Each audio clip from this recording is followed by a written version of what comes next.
Assalamualaikum, salam sejahtera dan selamat kembali ke channel Abang. Dan Abang ucapkan terima kasih sangat-sangat sebab kembali semula ke cerita Abang. Dan cuma Abang nak berkongsi, ini adalah bukan cerita Abang ini adalah cerita yang orang sampaikan pada Abang. Minta Abang ceritakan pengalaman diorang, pengalaman pak saudara, mak saudara, atuk, nenek, suami, isteri, anak-anak diorang. Dan diminta Abang sebagai tukang penyampai. Kurang-kurang moga-moga kita semua mendapat manfaat ataupun pengajaran daripadanya. Dan hari ni Abang dapat cerita yang Abang terkejut sebabnya ada ciri-ciri yang sama dengan pengalaman Abang, iaitu kisah kali ini adalah berkenaan dengan kisah lukisan berhantu. Dan Abang pun ada pengalaman lukisan berhantu. Dan cerita kali ini dia beli lukisan dekat Yogyakarta, Abang beli lukisan dekat Bali. Cumanya Abang punya lukisan 5 ekor burung yang berhantu tu. Tapi dia punya lukisan adalah lukisan seorang penari orang Jawa. Dia beli lukisan tu dekat Yogyakarta, Indonesia. Jadi ceritanya macam ada persamaan, dan yang lagi unik lah sekali ialah ada kaitan dengan jodoh. Kedua-duanya kisah Abang dan juga kisah orang ni ada kaitan dengan jodoh. Jadi Abang tak nak berceloteh panjang sangat. Abang memang nak ceritakan cerita ni unik sangat-sangat. Dan adakah ceritanya berkaitan juga endingnya dengan kisah hidup Abang? Abang pun tak tahu. Tapi bolehlah nanti kita kongsi-kongsikan kan. Bolehlah korang semua dengar. Okey, tanpa membuang masa, jom Abang ceritakan kisah ni. Hari ni kita boleh katakan satu kisah, cuma Abang pecahkan kepada 3 bahagian supaya ada masa untuk Abang pergi minum air. Bukan untuk apa, untuk pergi minum air. Jadi kalau korang nak tahu cerita pada mula sampai habis, tonton video Abang. InsyaAllah Abang akan ceritakan. Kisah ni berlaku pada tahun 1980. Diceritakan oleh seorang makcik. Nama makcik ni namanya Abang lupa, tapi Abang letak namanya Jamilah. Lebih kurang nama Jamilah. Cerita ni adalah cerita tentang suaminya. Nama suami dia Jamal. Waktu tu Pakcik Jamal ni masih lagi bujang. Waktu 1980-an ke 79, lebih kurang macam tu. Waktu tu diorang ni belum kahwin lagi. Tapi Pakcik Jamal ni ceritakan pengalaman ni pada isteri dia, dan isteri dia pun ceritalah kepada Abang. Dan nak jadikan cerita Al-Fatihah untuk Pakcik Jamal yang dah meninggal dunia dalam 10 tahun yang lepas akibat daripada sakit. Ada sakit darah tinggi lah, bukan macam tu. Jadi Abang nak minta maaf kalau apa yang Abang ceritakan ni memang kedua-duanya bukan nama sebenar, tapi kalau apa yang Abang ceritakan ni anak cucu kepada Pakcik Jamal dengan Makcik Jamilah boleh dengar dan tahu ini adalah kisah keluarga. Abang minta maaf kalau tersalah cerita. Ada tersalah sikit-sikit lah, Abang minta maaf sangat-sangat. Dan betulkanlah nanti dekat dalam ruangan komen. Kurang-kurang apa yang Abang ceritakan ni boleh jadi pengajaran untuk kita semua. Okey, cerita ni macam ni. Lebih kurang tahun 1970-an, Pakcik Jamal ni dulu berkawan dengan seorang perempuan. Dan perempuan ni adalah seorang model. Memang kawan rapat sampai bercinta, memang kata planning nak kahwin lah. Jadi Pakcik Jamal ni memang orangnya berada dan duduk dekat Kuala Lumpur, dekat kawasan Ampang, Kuala Lumpur lah dah, kat kawasan Ampang. Dan daripada dia start kerja, dia memang duduk dekat rumah 2 tingkat dekat kawasan Ampang. Kalau korang tahu, ya kan aja lah dekat rumah 2 tingkat dekat kawasan Ampang. Jadi boleh kata rumah tu adalah hadiah daripada keluarga dia. Memang Pakcik Jamal ni keluarga orang berada. Jadi latar belakang sikit lah. Jadi Pakcik Jamal ni pun berpacar-pacaran lah dengan seorang perempuan, dan perempuan tu model. Memang baik lah. Walaupun keluarga Pakcik Jamal ni adalah orang bandar, orang berduit, tetap juga nak cari menantu yang memiliki ciri-ciri Melayu tadi. Jadi satu hari ni Pakcik Jamal ni, Pakcik Jamal Pakcik Jamal, ya Allah minta maaf, Pakcik Jamal ni satu hari dia bawalah perempuan ni, namanya kalau tak silap Zarina. Dia bawalah perempuan ni, namanya Zarina ni, pergi jumpa keluarga. Bila jumpa keluarga, okeylah, keluarga pun macam terimalah, okey, tak ada masalah. Nak jadi cerita, tiba-tiba selang seminggu, satu majalah, kalau tak silap abang URTV ke majalah remaja lah macam tu, keluarkan gambar Zarina pakai satu full body suit yang senaman. Zaman dulu kan ada suka aerobik tu kan, yang suit aerobik tu, yang macam mana abang nak cakap yang agak seksi tu, yang nampak macam swimming trunk tapi masih lagi, tapi ketat lah kan, walaupun bertutup semua tapi nampak macam swimming trunk. Gambar Zarina tengah pakai suit macam tu keluar dekat muka depan satu majalah terkenal dekat Malaysia pada zaman tu. Jadi keluarga Pakcik Jamal ni dapat gambar tu, jadi isu besar. Disebabkan gambar tu, mak bapak Pakcik Jamal menentang keras hubungan Pakcik Jamal dengan Zarina. Jadi nak jadi cerita, tak jadilah diorang kahwin, tak jadilah nak berpacaran. Mak bapak dia boleh agaknya lah ugut, kalau kau berkahwin dengan perempuan tu, setitik harta kau pun satu sen harta aku pun tak akan jatuh kepada engkau. Agaknya macam tu lah, marah sangat mak bapak Pakcik Jamal. Jadi bila dah macam tu, Pakcik Jamal pun kecewa lah, terpaksalah putuskan hubungan dengan Zarina. Jadi dia ni merajuk hati tahun 1980-an macam tu. Bapak dia memang tak suka dengan perempuan tu. Dia pun dah putuskan, dia merajuk hati, pergilah melancong ke Yogyakarta, dengan tujuannya adalah untuk menenangkan fikiran, sebab dah ronsing sangat, dah makwanya kena halau, kena putus, mak bapak tak terima. Orang zaman-zaman tu, orang-orang Melayu dulu, kalau mak bapak tak terima, memang diorang ikut cakap mak bapak kebanyakannya. Jadi diorang putuskanlah, dia merajuk hati, pergilah ke Yogyakarta, Indonesia. Bawalah sebiji kamera, ambil gambar sana, ambil gambar sini, nak memujuk hati ni kan. Jadi bila dah ambil gambar, melancong-lancong semua, segala tempat melancong, tiba-tiba dia dibawa pergi ke satu kedai lukisan. Dan kedai lukisan tu boleh kata antara kedai lukisan yang terkenal dekat Yogyakarta. Dalam lukisan tu, dalam galeri tu, Pakcik Jamal pun merayau-rayau. Dia ternampak dengan satu lukisan penari Jawa, penari perempuan Jawa.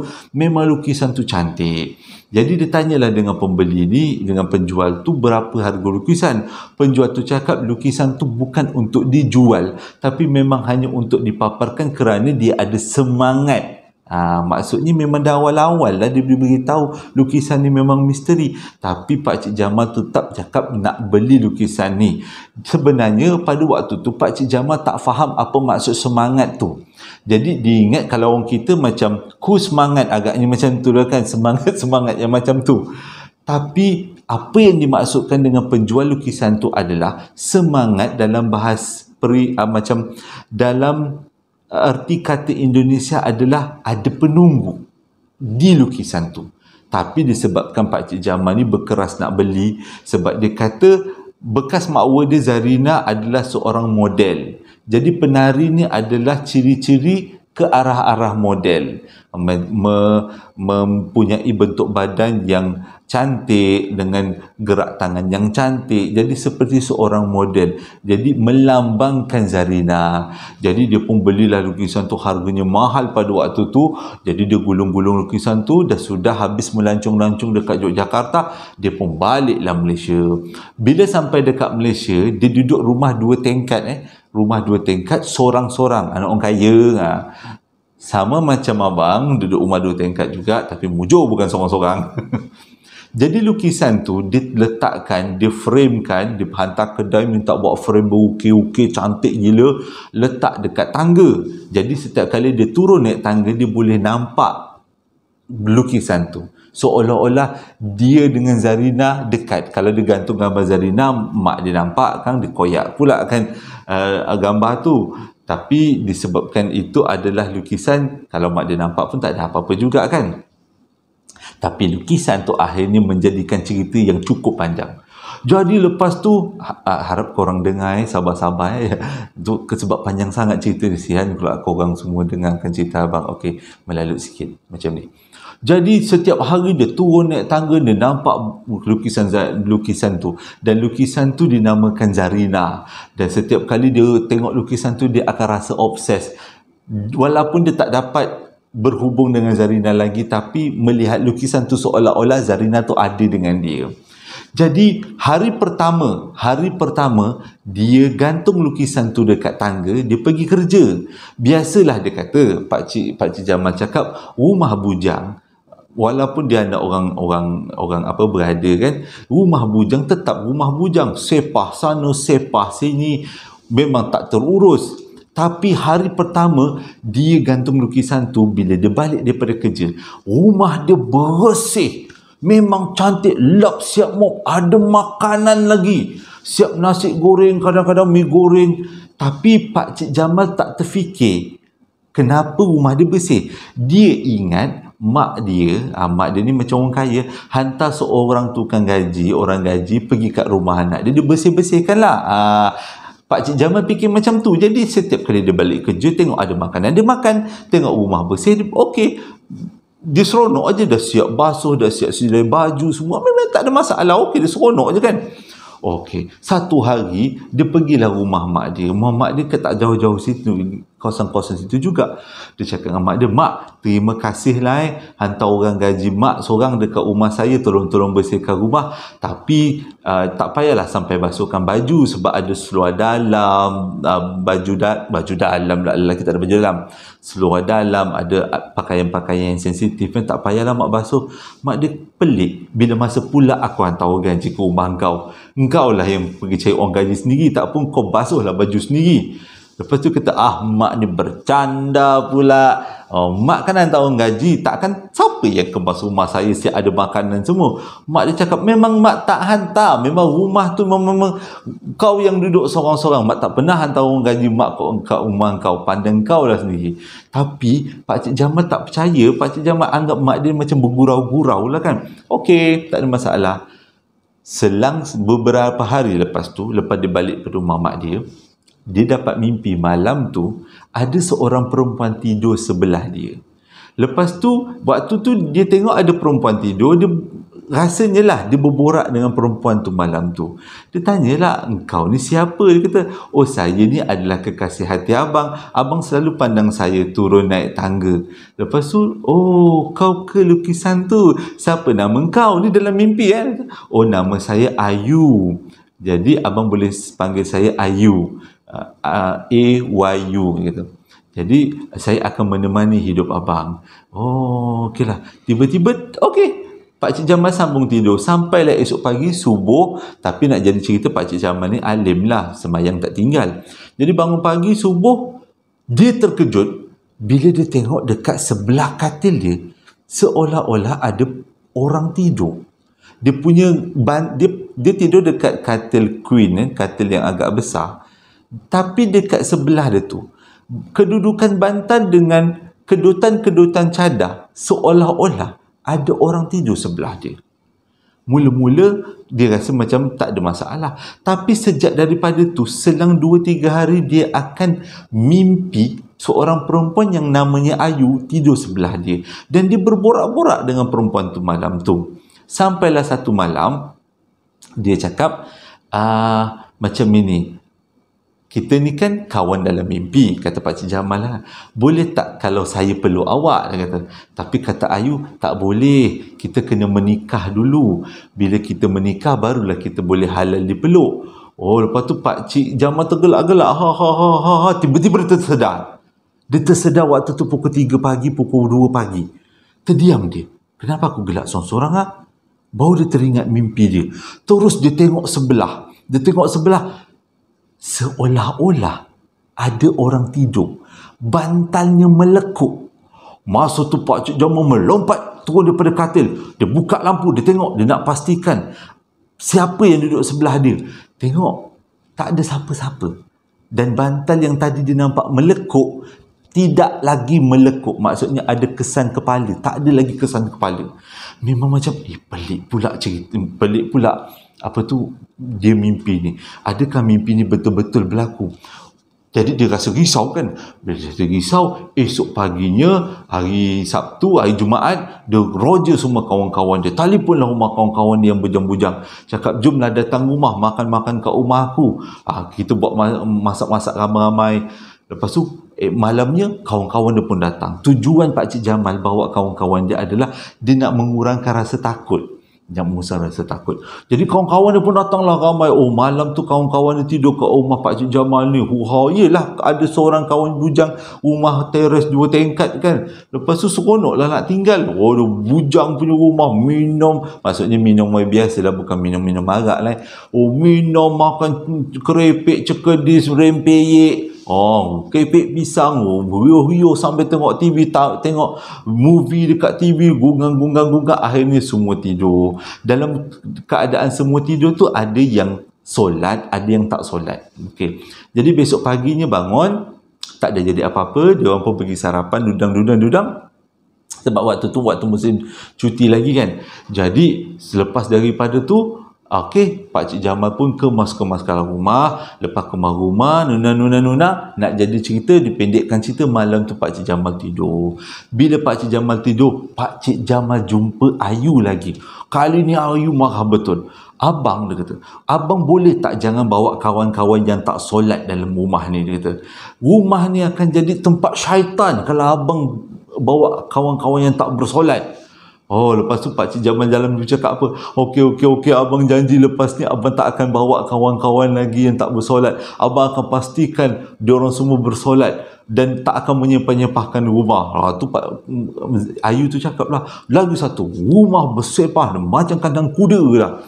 Atau Pakcik Jamal cakap tu, insya-Allah nanti saya tak akan bawa kawan-kawan macam tu. Kalau saya bawa kawan-kawan pun saya akan janji kat dia orang supaya kawan-kawan tu mesti bersolat dan juga kemas lepas menyepah-nyepahkan rumah. Lepas tu besok paginya Pakcik Jamal bangun daripada tidur, dia teringat balik mimpi dia tu. Mimpi dia dengan Ayu tadi. Jadi dia terkebil-kebil. Kenapa aku mimpi yang pelik-pelik Dia rasa tak sedap hati. Lepas tu dia pun pergilah kerja. Dia pergilah berjumpa dengan kawan dia. Dia pergi jumpa kawan-kawan dia. Dia bercerita dengan kawan-kawan dia. Memang kawan-kawan cakap, jangan-jangan rumah kau berhantu kot, dia kata. Ataupun lukisan yang kau dapat daripada Yogyakarta kot. Macam-macam spekulasi dah timbul. Jadi disebabkan tu Pakcik Jamal macam terdetik tau. Aku rasa macam aku nak jumpa Ayu dekat dunia yang sebenar. Okey, kita sambung bahagian yang kedua. Tadi abang pergi keluar kejap, pergi minum air, kering tekak. Dan pukul berapa? Pukul 1.20. Awal lewat jugalah. Okey. Lepas tu Pakcik Jamal macam tergerak nak jumpa dengan Zarina pula, dengan Ayu ni kan. Jadi malam tu sebelum tidur, Pakcik Jamal cakap dalam hati, Ayu, kalau boleh malam ni datanglah dalam mimpiku, dalam mimpi abangmu ini. Jadi tidurlah Pakcik Jamal. Bila Pakcik Jamal tidur, memang malam tu Ayu datang. Lepas tu Ayu cakap, abang nak jumpa saya ke? Sebab abang cakap dalam hati abang nak jumpa saya je. Boleh tak Ayu kita jumpa? Abang teringin sangat nak tengok Ayu. Tapi Ayu cakap macam ni, boleh bang kalau abang nak jumpa saya, tapi saya akan muncul dalam bentuk manusia macam yang abang kenal sekarang. Saya tak akan jumpa abang dalam bentuk yang sebenar saya. Mungkin mata terkeluar, kata takut pula abang. Jadi kata Pakcik Jamal, okey, tak ada masalah, kita nak jumpa bila? Tu kata Ayu macam ni, syarat yang pertama, abang kena buka semua pintu dengan tingkap pada malam yang kita janjikan. Selepas itu 3 kali abang kena seru nama Ayu. Ayu. Dan syarat yang ketiga adalah Ayu tak akan datang sorang-sorang, tapi Ayu akan datang dengan mak Ayu. Okeylah, kata Pakcik Jamal, tak ada masalah. Dia tak ada gentleman walaupun itu mak bunian kan. Dia tahulah itu jin lah kan.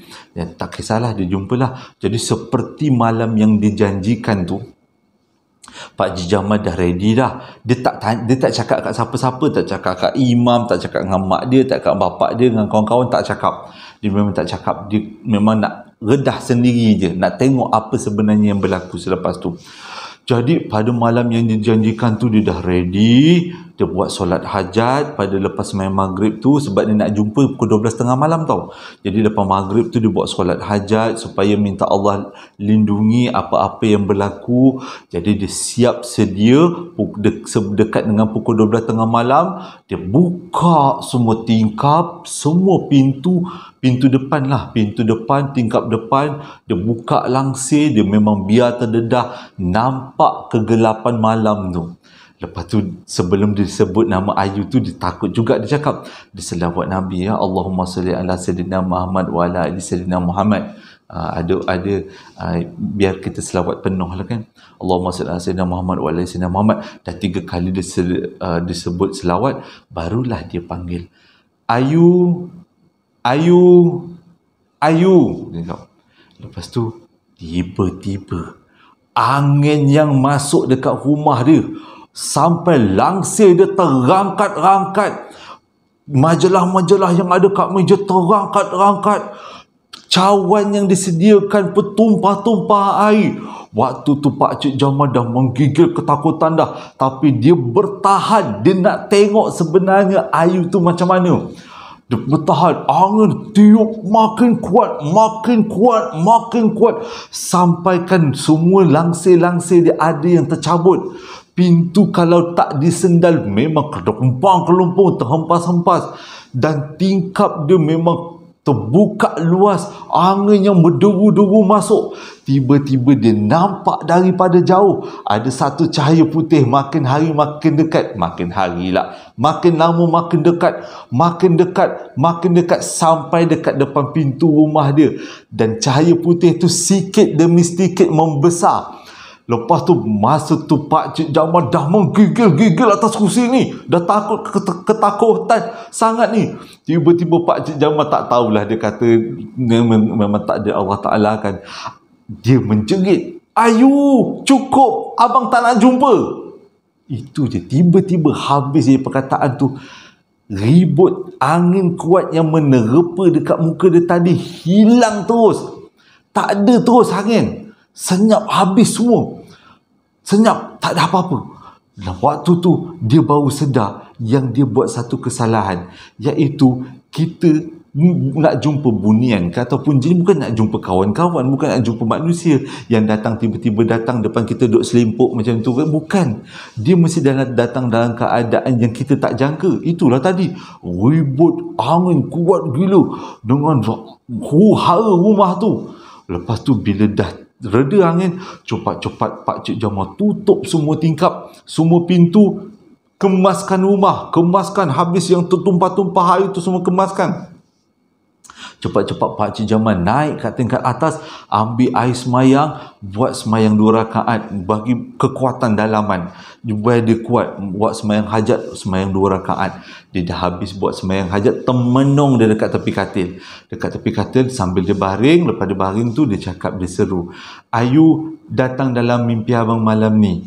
Lepas tu malamnya pun dia tidur lah kan. Lepas dia tidur, dia mimpi Ayu datang. Marah Ayu kali ni, abang ni cakap betul-betul, nak jumpa ke tak nak? Saya dah bawa mak saya tau. Tapi bukan mak saya je, pak cik saya pun ada.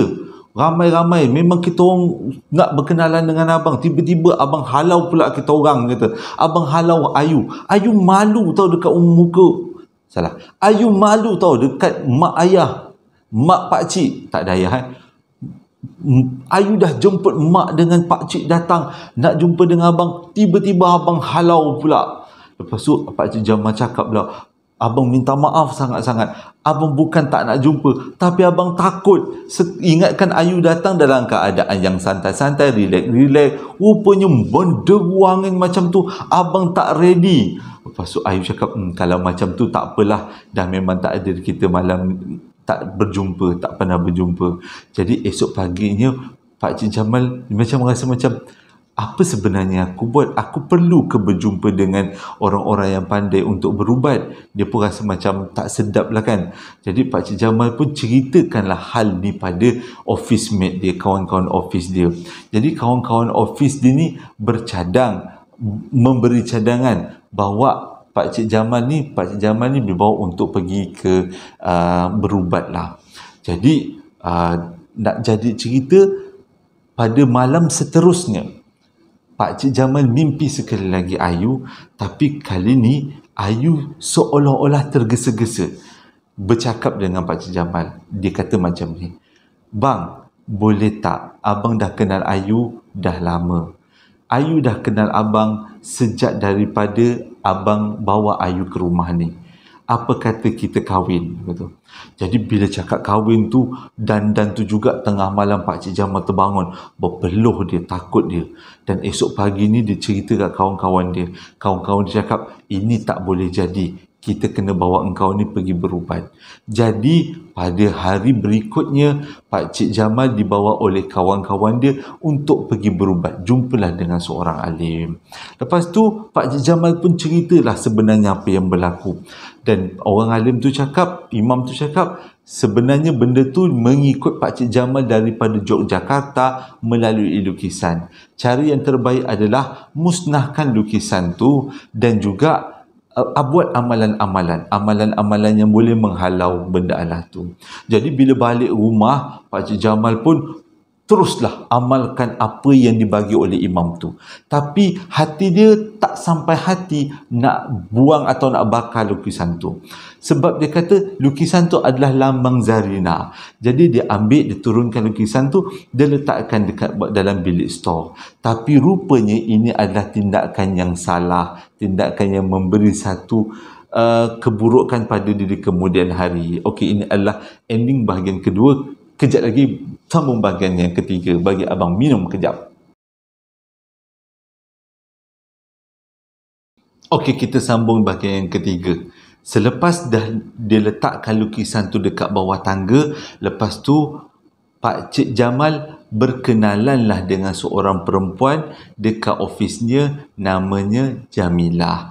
Jadi disebabkan kawan, dan akhirnya diorang pun berkahwin. Bila berkahwin, mengikut kata Makcik Jamilah, banyak sangat peristiwa yang menyebabkan perkahwinan diorang ni terlalu susah nak ditunaikan. Maksudnya kahwin tu macam-macam dugaan. Dugaan duit, dugaan perasaan, asyik gaduh-gaduh. Dia kata hampir-hampir tak jadi kahwin sebabnya sikit hal nak gaduh. Kadang-kadang Makcik Jamilah pun tak faham kenapa suami dia macam tu. Padahal Pak Cik Jamal pun tak tahu kenapa dia asyik panas baran. Dia kata sakit hati. Kadang-kadang tengok muka Makcik Jamilah pun menyakitkan hati. Rasa macam nak serekup je muka pakai plastik. Dia kata. Padahal sebelum tu diorang bercinta. Bercinta betul-betul. Berkasih sayang betul-betul. Tapi bila dah makin hari nak dekat kahwin, sampai makin tak suka Pak Cik Jamal dengan bini dia. Tapi nak jadi ceritakan takdir Allah Ta'ala, akhirnya diorang juga pun berkahwin. Bila diorang berkahwin, tak ada masalah lah. Tak ada masalah, semuanya okey. Tapi lambat dapat anak. Bukan lambat. Anak pertama dapat gugur. Anak kedua dapat gugur. Anak ketiga dapat pun gugur juga. Dan Pak Cik Jamal dengan Makcik Jamilah ni masih lagi duduk dekat rumah tu. Jadi dah sampai 3 kali gugur ni, dia pun ceritalah. Kecoh lah kan benda ni sampai 3 kali gugur. Kenapa susah sangat nak lekat baby kan? Jadi dia berceritalah dengan kawan-kawan dia. Kawan-kawan dia tanya, "Engkau buat tak seperti apa yang imam tu cakap?" "Aku buat, aku amalkan semua."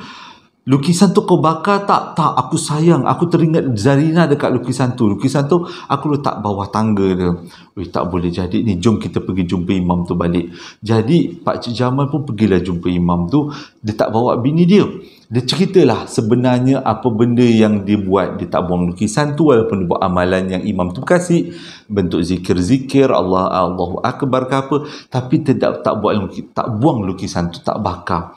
Jadi imam tu cakap lebih baik dibakar benda tu sebelum isteri awak tahu. Kalau isteri awak tahu, benda ni akan jadi berpanjangan dan isteri awak mungkin takut dan isteri awak mungkin tak selesa duduk dengan awak. Jadi dia balik tu, dia pun bakar lukisan tu. Bila dia bakar lukisan tu, malam tu dia mimpi menangis-nangis Zarina. Zarina lah, menangis-nangis Ayu. Ayu menangis-nangis, kata sampai hati abang pisahkan, putuskan hubungan kita demi perempuan itu, dia tunjuk kat Makcik Jamilah. Tapi abang Pakcik Jamal beritahu elok-elok, kita tak boleh kahwin, kita tak boleh bersama, kita di alam yang berbeza. Ayu kenalah hidup dengan orang-orang dan masyarakat Ayu. Bagilah abang peluang untuk hidup, membina hidup abang sendiri. Kalau Ayu sayang ke abang, Ayu lepaskanlah abang.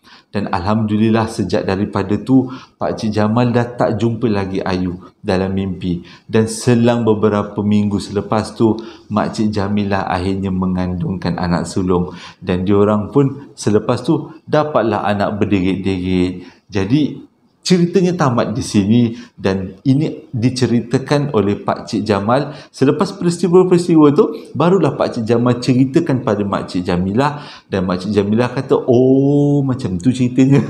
Dan selepas beberapa tahun kahwin, Pakcik Jamal pun meninggal baru-baru ni lah, dalam 10 tahun yang lepas, dan Makcik Jamilah ceritakan dengan abang untuk dijadikan pengajaran kita semua. Terima kasih dah menonton video abang daripada mula sampai habis. Walaupun cerita hari ini ada satu kisah, tapi abang pecahkan kepada 3 bahagian sebabnya supaya senang difahami dan juga kadang-kadang cerita kan takut-takut abang terlupa. Jadi waktu-waktu abang minum air tu, abang refresh balik, ini lepas ni cerita apa, macam mana susunan plot cerita tu. Jadi sebelum apa-apa, kita sedekahkan Al-Fatihah untuk Pakcik Jamal dan juga abang minta maaf bagi pihak Pakcik Jamal, seorang pencerita, kepada keluarga Pakcik Jamal. Kalau abang tersalah cerita atau cerita abang agak terpesong sikit, abang minta maaf sangat-sangat. Sebab bila cerita direct tanpa berhenti ni kan kadang-kadang ada yang terlupa, yang tertinggal kan. Jadi abang harap cerita kali ini memberi pengajaran kepada kita semua. Janganlah sekali-kali terjebak dalam percintaan dua alam. Dua alam itu macam lain macam je. Percintaan dua alam yang berbeza lah, alam manusia dan alam bunian. Okey, hingga berjumpa lagi dalam posting abang yang akan datang. Assalamualaikum warahmatullahi wabarakatuh.